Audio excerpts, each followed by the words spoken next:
La Citroën DS, dont voici un modèle de 1972, est bien plus qu'une simple automobile. Par sa modernité, elle a non seulement pris 20 ans d'avance, mais s'est érigée en légende technologique.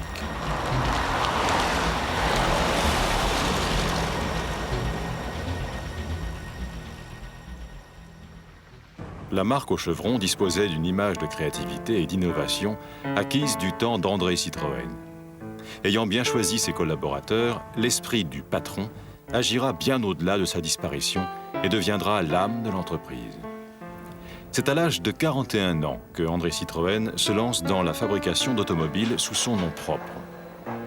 En 15 ans et jusqu'à sa mort en 1935, il va insuffler à son entreprise une dynamique de communication et un esprit commercial encore jamais vu jusqu'alors. Redoutable homme d'affaires, il va inventer le marketing moderne tout en œuvrant dans ses usines pour de meilleures conditions de travail. Un patron social, dans la France de l'entre-deux-guerres, ça fait beaucoup parler.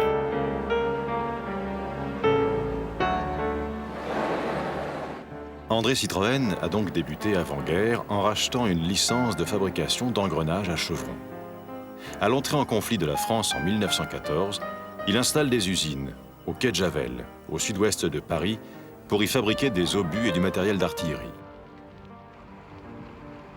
Devant son talent évident d'organisateur, le gouvernement lui confie de nombreuses tâches annexes, comme la fourniture de matériel électrique, la mise en place d'un arsenal et la fabrication de munitions et de grenades, mais aussi déjà de veiller aux provisions des travailleurs. Citroën est devenu en quelques mois l'homme providentiel et incontournable. De cette expérience, il gardera la volonté de produire en série, d'organiser ses usines de manière fonctionnelle et humaine. Il s'inspire pour cela de l'homme qui, à ses yeux, représente le modèle à suivre, Henry Ford, dont il a été visiter les usines au sortir de la guerre. Il recevra à son tour son homologue avec faste dans les années 20, l'élève et le maître réunis. Il fera de même avec Charles Lindbergh, auteur de la première traversée de l'Atlantique en avion. L'exploit fascinait André Citroën et il devinait l'impact auprès du personnel comme de la clientèle de ses visites de célébrités dans ses usines. André Citroën est aussi un pionnier du progrès social. Il installe des crèches et des réfectoires dans ses locaux. Il instaure tout un système de suivi social pour ses employés. Un ouvrier heureux est un ouvrier qui travaille bien et qui ne conteste pas, certes, mais plus sûrement, Citroën est un patron humain, soucieux de ses salariés, paternaliste peut-être, mais ce n'est pas si courant au cœur de ces années folles. De profiter de cette circonstance pour vous informer que la fête de l'arbre de Noël, qui nous permet à tous de nous réunir et de distraire les enfants de 6 à 12 ans, aura lieu le 25 décembre au Palais des Sports, et que le nombre de places étant de 17 000, tous les enfants et tous leurs parents pourront aisément s'y trouver réunis. Bon appétit, mes chers amis, et vive la bonne humeur française! Il sait aussi communiquer avec sa clientèle. Il invente le tourisme industriel en organisant des visites en groupe de ses usines. N'oubliez pas le guide. André Citroën va donc laisser libre cours à ses facultés d'inventeur de nouveaux moyens de communication. La communication et la promotion deviennent aussi importants que le produit. On peut tout vendre si l'on sait bien le vendre. Pour populariser son modèle unique, le Torpedo Type A, il crée un réseau commercial de concessionnaires et d'agents qui assurent la diffusion en province et à l'étranger. Des flottilles de Citroën se baladent en file indienne et sillonnent la France, faisant escale sur les places des villages à l'occasion d'opérations spectaculaires. De grands progrès sont effectués dans le dialogue qui va s'instaurer entre la marque et le client. La popularisation du crédit ouvre la possibilité d'une nouvelle cible de clientèle.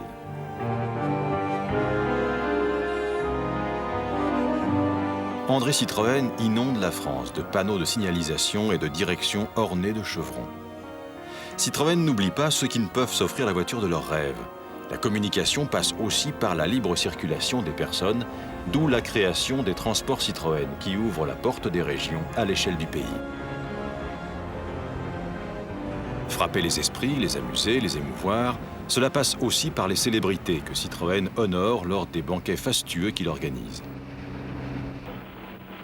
Que vous vous engagiez, après cette visite, à ne pas monter d'usine concurrente.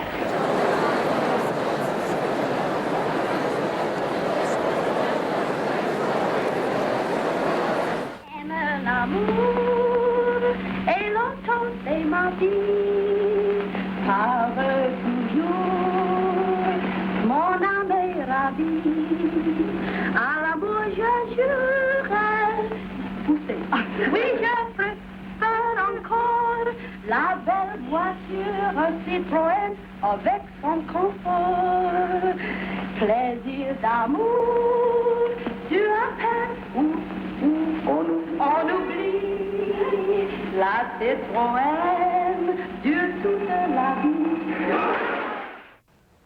Citroën est partout, même dans le ciel de Paris lors du salon de l'auto, dans les défilés promotionnels ou sur la Tour Eiffel.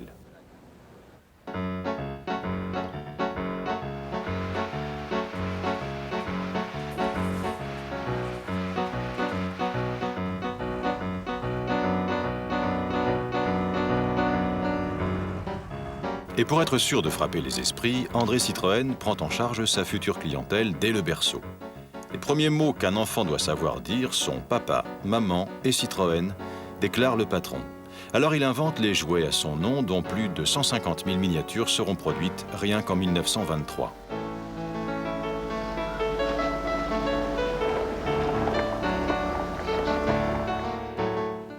L'énergie de Citroën est tout entière dévouée aux grands exploits et au dépassement des limites. Car s'il est pionnier, ce n'est ni par calcul, ni par opportunisme, mais parce qu'à ses yeux, la voiture doit servir à abattre les frontières, réduire les espaces et découvrir le monde.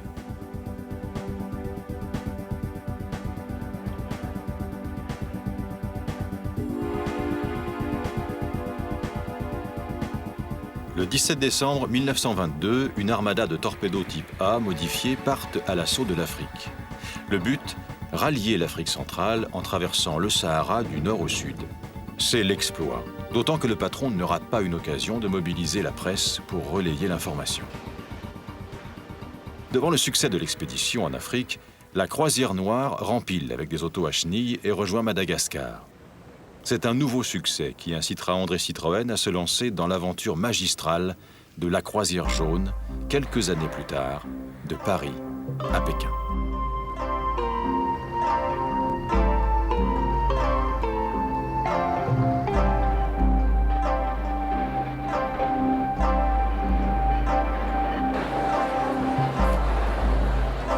Dès 1935, la direction mise en place par André Citroën continuera à cultiver l'esprit d'entreprise et de modernité. Cette philosophie créatrice sera à la base des projets de la 2 chevaux en 1939 et 48, puis de la DS en 1955. La marque s'est récemment dotée d'un conservatoire du patrimoine destiné à abriter la collection des modèles qui ont jalonné l'histoire des chevrons, du type A à nos jours. C'est Charles Herval qui en est aujourd'hui le responsable.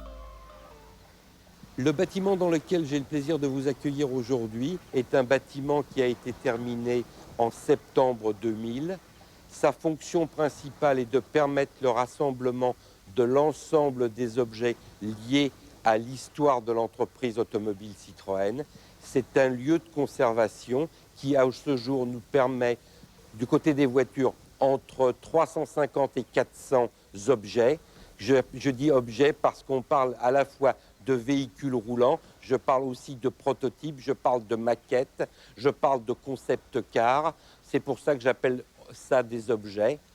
Par ailleurs, nous avons un lieu important de regroupement des archives. Dans ces archives, nous avons entre autres une partie très importante liée aux mains courantes de production depuis la première voiture jusqu'aux années 1990. C'est un endroit dont la fonction est une fonction essentiellement dynamique, dans la mesure où nous prêtons une partie des voitures qui sont exposées ici, une partie des objets à des expositions. Nous organisons nous-mêmes des expositions et je vous dirais que pour l'année 2000, par exemple, 70 voitures différentes sont sorties du musée et ont été exposées en France, en Europe et aux États-Unis.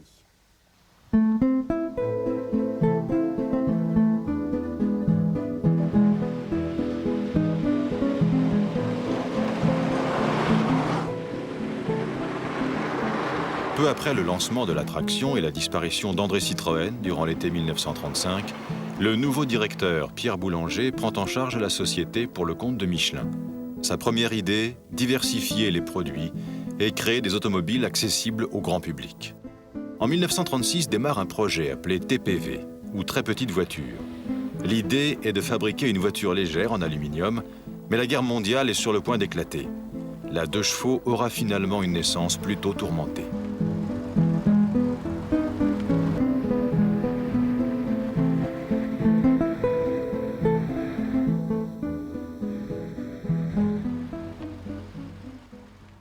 L'entreprise devait commercialiser la 2 chevaux au Salon automobile de 1939. Nous savons tous en Europe ce qui s'est passé en 1939, à l'automne 1939, et le Salon automobile de 1939 a été annulé. Les 250 prototypes ou véhicules de pré-série qui devaient être présentés à l'occasion du Salon automobile de 1939, on devait être détruits. Instruction de la direction générale. Pourquoi cette destruction? Parce qu'il y avait de telles avancées technologiques dans la conception et la réalisation de la 2 chevaux que pour des raisons tout à fait évidentes, on ne tenait pas à ce que ces véhicules passent aux mains des Allemands. Le miracle a voulu que 4 voitures ne soient pas détruites. Pourquoi n'ont-elles pas été détruites? Il est un petit peu difficile aujourd'hui de savoir réellement pourquoi. L'une des raisons serait qu'effectivement, 3 voitures ou 4 voitures ne se trouvaient pas avec le lot principal. Elles étaient dans notre centre d'essai de la Ferté-Vidame. On a à ce moment-là détruit le lot principal et oublié entre guillemets les quelques voitures qui se trouvaient à la Ferté-Vidame. Que s'est-il passé? On a retrouvé une première voiture dans les années 90. Et en 1994, à l'occasion d'une extension de bâtiment, on nous a dit d'aller voir dans un grenier parce qu'il y avait un lot de vieilles pièces dans ce grenier, sous des couvertures. Et quand on est monté dans le grenier, ce n'était pas du tout des vieilles pièces, c'était simplement des voitures qui étaient bâchées. Les anciennes voitures de 1939 qui étaient bâchées. Ces 3 voitures-là sont bien évidemment ici. C'est complètement incroyable.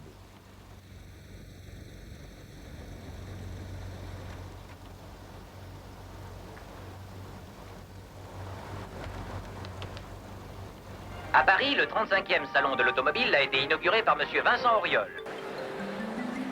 C'est finalement au salon d'octobre 1948 qu'apparaît la 2 chevaux de série. Elle est bien différente des prototypes d'avant-guerre. Exit l'aluminium, elle est finalement en bonne vieille tôle. C'est désormais par air qu'est refroidi le minuscule moteur bicylindre à plat de 375 cm3. Enfin, le confort a été amélioré, si l'on peut parler de confort. Elle vaut 185 000 francs de l'époque, ce qui est encore beaucoup pour le français de l'après-guerre, même si elle consomme peu et transporte 4 personnes. Son charme caché déchaîne les colibets, boîte à sardines, caisse à savon, mais les commandes affluent.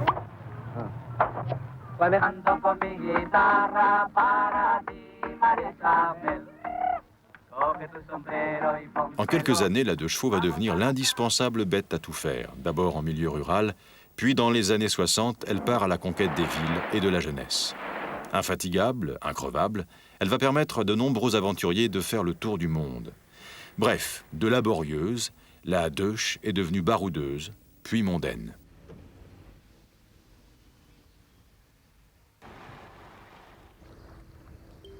Tout a une fin pourtant. En 1990, après plus de 5 millions d'unités produites, Citroën stoppe la carrière de la 2 chevaux, devenue la Deutsch dans le cœur des Français. La fin de la 2 chevaux suscite de nombreuses initiatives dans le monde pour tenter de revenir sur cette décision. Une pétition grandeur nature est même réalisée sur une vraie 2 chevaux sortie de chaîne.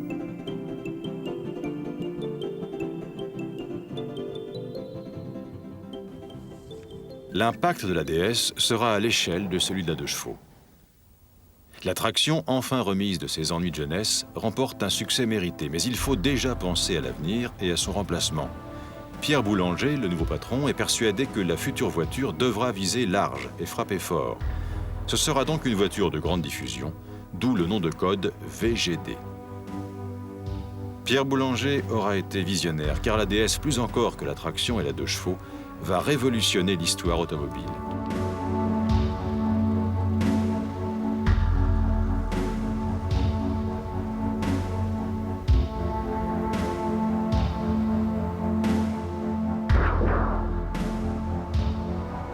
Les Martiens ont débarqué.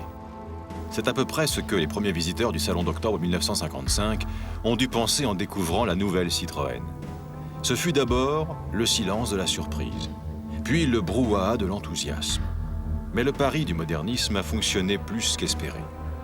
Le soir du premier jour de salon, Citroën avait déjà enregistré 12 000 réservations, dont celles de nombreuses célébrités. En référence à sa cylindrée de 1900 cm3, Citroën a baptisé la voiture DS19. Ce que les visiteurs du salon découvriront plus tard, c'est qu'au-delà de son style avancé, la DS, véritable vaisseau futuriste, regorge de technologies nouvelles. Elle adopte les freins à disque à l'avant. C'est une première en Europe pour une voiture de grande série, mais aussi un double circuit de freinage, une boîte de vitesse semi-automatique. Ajoutons à cela un confort incomparable et un tableau de bord digne d'un vaisseau spatial. Et la DS pourrait déjà prétendre au summum automobile.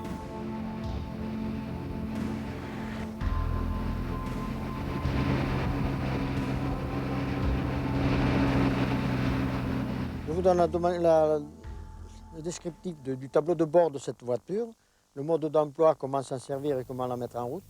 Alors je vous dis que sur le côté, là, vous avez un cadran qui vous indique qu'à droite, il y a le compte-tours. Ce compte-tours, il a quelque chose de particulier, c'est que si vous, dans la position normale de route, vous ne pouvez pas accélérer votre moteur.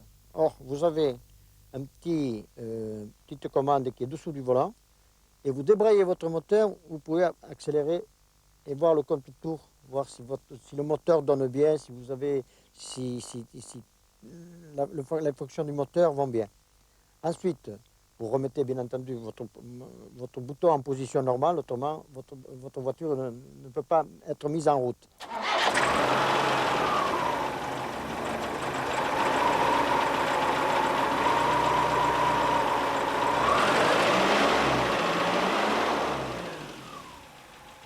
Le levier de vitesse est particulier, c'est qu'il est à commande hydraulique, semi-hydraulique, et vous actionnez sans débrayer votre levier de vitesse. Premièrement, vous mettez au point mort pour la mettre en route, vous poussez votre levier vers vous et vous actionnez votre démarreur. Et vous mettez la mise en route du moteur. Ensuite, vous revenez au point mort, vous avez la première sur l'avant, la deuxième à l'arrière, vous remettez au point mort et vous passez la marche arrière qui est sur le côté, complètement au bout. Pour la jeune équipe du bureau d'études, rien n'est impossible. La DS aura donc droit à une suspension ultramoderne conçue par l'ingénieur Paul Magès et testée sur les dernières tractions. C'est une suspension agissant selon le principe de l'oléopneumatique, avec un système de fluide sous haute pression qui régit plusieurs fonctions de conduite, dont la suspension, l'assistance au freinage, la direction assistée et le passage des vitesses. Comme le présentent ces croquis, les avantages sont multiples. Hauteur variable du véhicule, correction automatique de trajectoire, et le tout sans avoir à quitter son poste de conduite.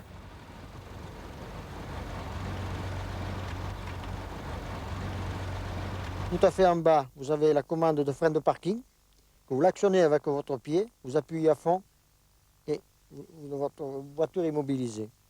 Pour enlever le frein, vous avez une moulure qui est là, que vous tirez et vous déclenchez votre frein, comme ceci.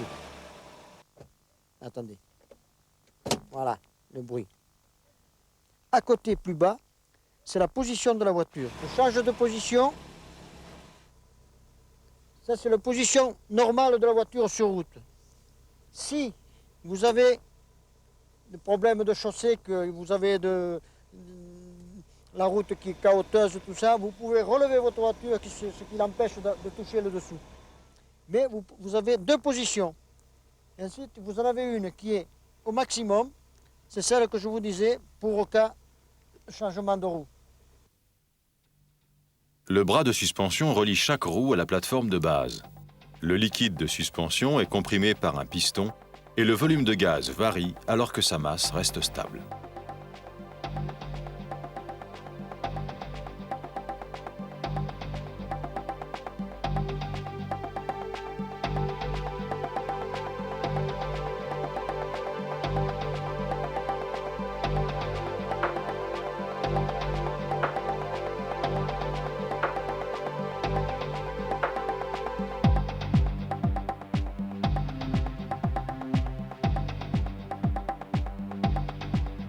Il suffit dès lors de régler la pression pour faire varier la hauteur du véhicule, qui reste stable en toutes circonstances, quel que soit le revêtement.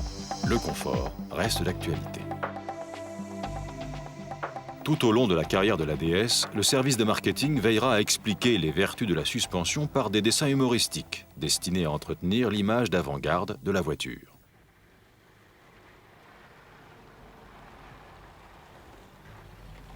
Un an après la bombe DS-19, la gamme bénéficie d'un nouveau modèle plus économique, l'ID-19, destiné à élargir l'offre vers une clientèle moins fortunée, mais soucieuse de confort. L'ID conserve les atouts principaux de la DS, hormis la direction assistée, et l'embrayage semi-automatique qui sont supprimés. Sa finition réduite à l'essentiel permet de la proposer à un prix concurrentiel. Les breaks familiales apparaissent en 1958, suivis en 1963 d'un premier changement d'apparence du nez de la DS, qui gagne d'imposants butoirs de pare-chocs en caoutchouc.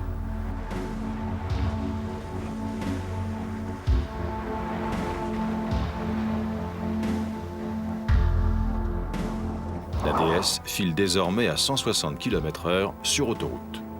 Le refroidissement du moteur est amélioré par des prises d'air appropriées.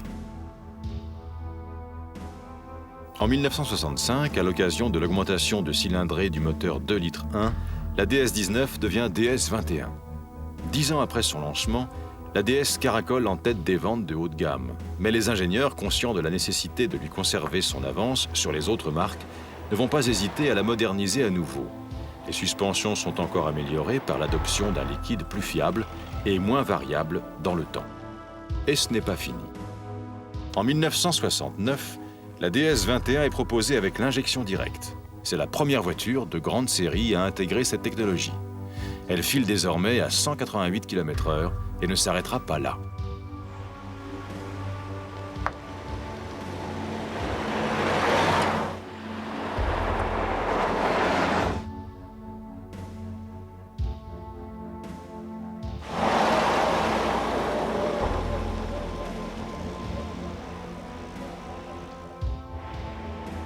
En 1973, à la faveur d'une ultime augmentation de cylindrée à 2,3 litres, la DS-21 devient DS-23. Mais le grand changement apparu en 1967, c'est les phares d'appoint directionnels qui éclairent l'intérieur des virages en fonction de la direction. La presse n'hésite pas à devenir romantique. Jusqu'alors, la DS vivait, soufflait, respirait. Maintenant, en plus, elle vous suit des yeux.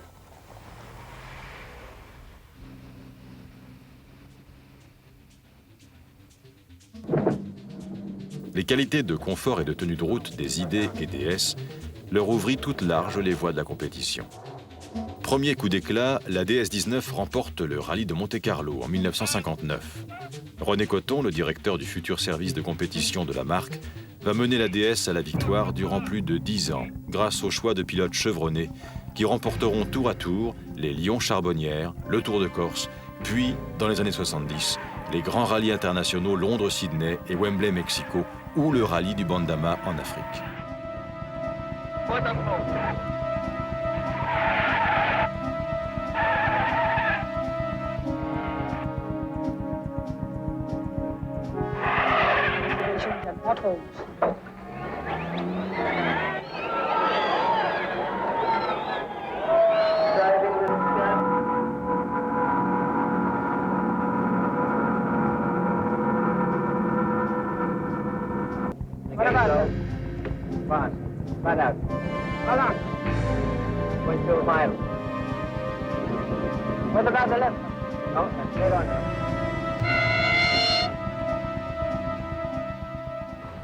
Cependant, dans la mémoire collective, au-delà du progrès technologique, c'est sans conteste le style de la DS qui a marqué cette génération d'usagers.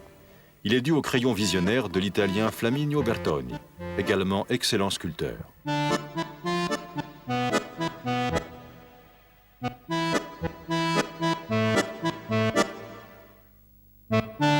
Il créera peu avant son décès le nouveau visage à phare intégré du vaisseau amiral de Javel.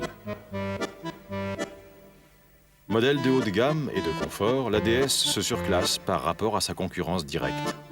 Il était donc logique qu'elle devienne l'image d'une industrie française conquérante, à l'instar de la Caravelle ou du paquebot France, mais aussi la voiture officielle des hommes politiques. Des cours de ministère jusqu'à l'Élysée, la DS est partout et devient la favorite du général de Gaulle. Qui précède l'imposant cortège du président de la République en visite officielle en Alsace.